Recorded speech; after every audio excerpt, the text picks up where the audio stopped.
नमस्कार, सुप्रभात। स्वागत आप सभी का सबरंग कार्यक्रम में आज के इस प्यारी सी सुबह में। मित्रों, किसी ईश्वर प्रेमी ने ईश्वर से कहा कि बस इतनी सी आरज़ू मेरी स्वीकार हो जाए, जब कभी आंखें खोलूं तो तेरा दीदार हो जाए। सचमुच यदि दिवस की शुरुआत ईश्वर की याद से, उनके दीदार से हो तो सारा दिन कितना सुखमय हो जाएगा, आनंद और सफलता से भर जाएगा, है ना? वैसे भी कहते हैं कि किसी अच्छे व्यक्ति का मुख देख करके दिवस की शुरुआत हो तो दिवस बहुत अच्छा जाता है। और यदि ईश्वर के ही दीदार करके हम दिवस की शुरुआत करें तो दिवस तो कितना सुहावना हो जाएगा। तो मित्रों, इसे अपने जीवन का बहुत गहराई से अंग बना लें कि आँख खुले तो ईश्वर की याद, उनके दीदार से हो, अच्छे विचार से हो, ईश्वर से वरदान लेते हुए हो तो सारा दिन आनंदमय हो जाएगा। तो आइए अपने दिवस को आनंदमय बनाने के सुंदर संकल्प के साथ चलते हैं आज के सुवाक्य की ओर। ओम शांति। कहते हैं हर दिन हमें एक नया मौका देता है बिगड़ी को बनाने का, हर उलझन को सुलझाने का। परंतु प्रश्न ये उठता है कि हम अपने दिन की शुरुआत कैसे करते हैं? बीते दिन की चिंताओं से, आने वाली कठिनाइयों के भय से, या फिर एक शांत चित्त मन से? क्योंकि यदि नींव मजबूत है तो बिल्डिंग को मजबूत बनाया जा सकता है। यदि दिन की शुरुआत सही है तो कठिनाई को भी सहज किया जा सकता है। इसलिए हर रोज सुबह उठते ही सबसे पहले ईश्वर को याद करें, उसका धन्यवाद करें, अपने मन को निर्मल करके परमात्मा से शक्तियाँ प्राप्त करें। अपने परिवार के हर सदस्य के प्रति, संबंध में आने वाले हर व्यक्ति के प्रति, प्रकृति के प्रति शुभ भाव रखें। दिल से कहें सबका भला हो, सब सुखी रहें, सब स्वस्थ रहें। अपने जीवन में हर कर्म ईश्वर के साथ मिलकर करें। आपका हर दिन शुभ रहेगा। ओम शांति।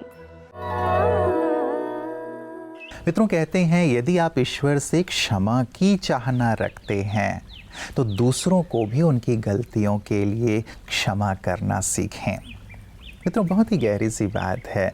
क्षमा कर देना, क्षमा मांग लेना बहुत बड़ा गुण है और आज के समय की बहुत बड़ी ज़रूरत हो गई है। यदि हम इस एक सुंदर बात को अपने जीवन में अपना लेते हैं तो हमारे संबंध बहुत सहज और सरल हो जाते हैं। वैसे भी देखिए, हम ईश्वर से भी तो यही कामना करते हैं कि जो मैं गलतियां करता हूं प्रभु तो माफ़ कर देना।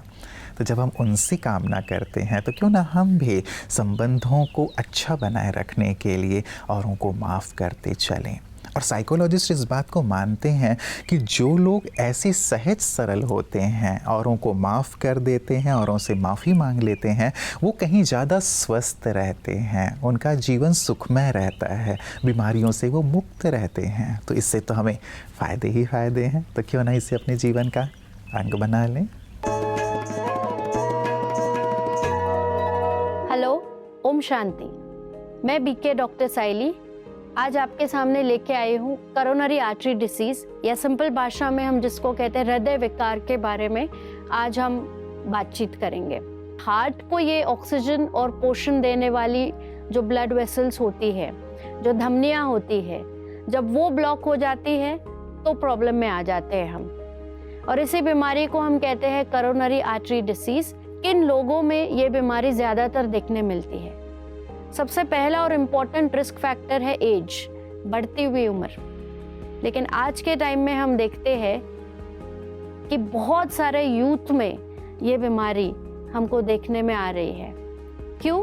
कारण है दूसरे रिस्क फैक्टर्स। दूसरा है स्मोकिंग, धूम्रपान। तीसरा है अल्कोहल, मद्यपान। चौथा है टोबैको, तंबाकू। पांचवा है सेडेंट्री लाइफस्टाइल, बहुत आरामदायक जीवन। छठा है मोटापा।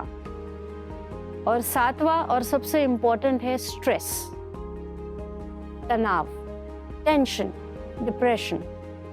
सबसे पहले हम देखते हैं कि इसके क्या लक्षण हो सकते हैं।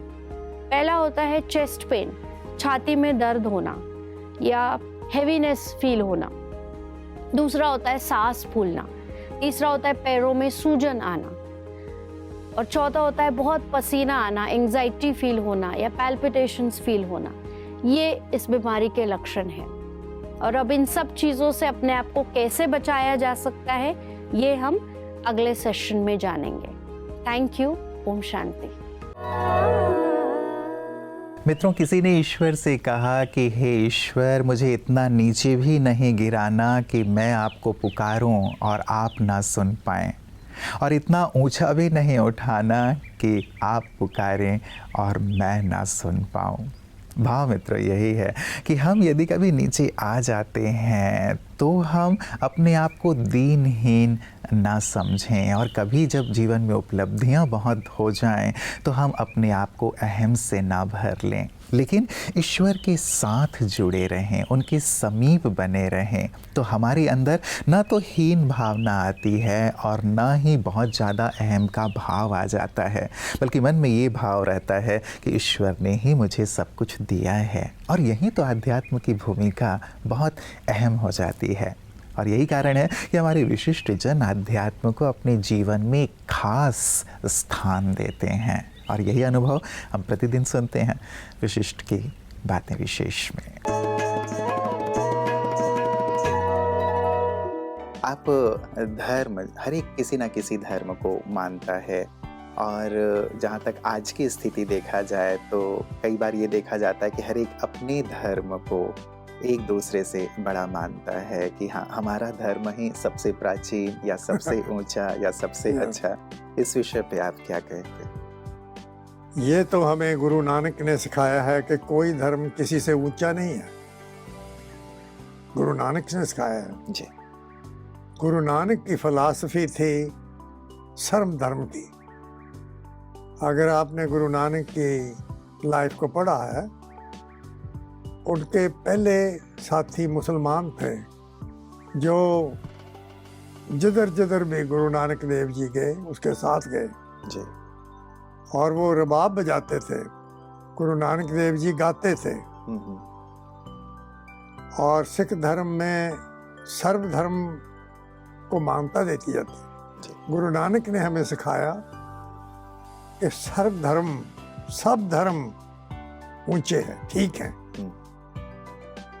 उनका मतलब है धर्म का एक अच्छा इंसान बनाना। और हम समझते हैं कि अच्छा इंसान कौन है? जो कंपैशनेट है, जो दूसरों की मदद करता है, कोई चोरी नहीं करता, दगा नहीं करता, झूठ नहीं बोलता, अच्छा है।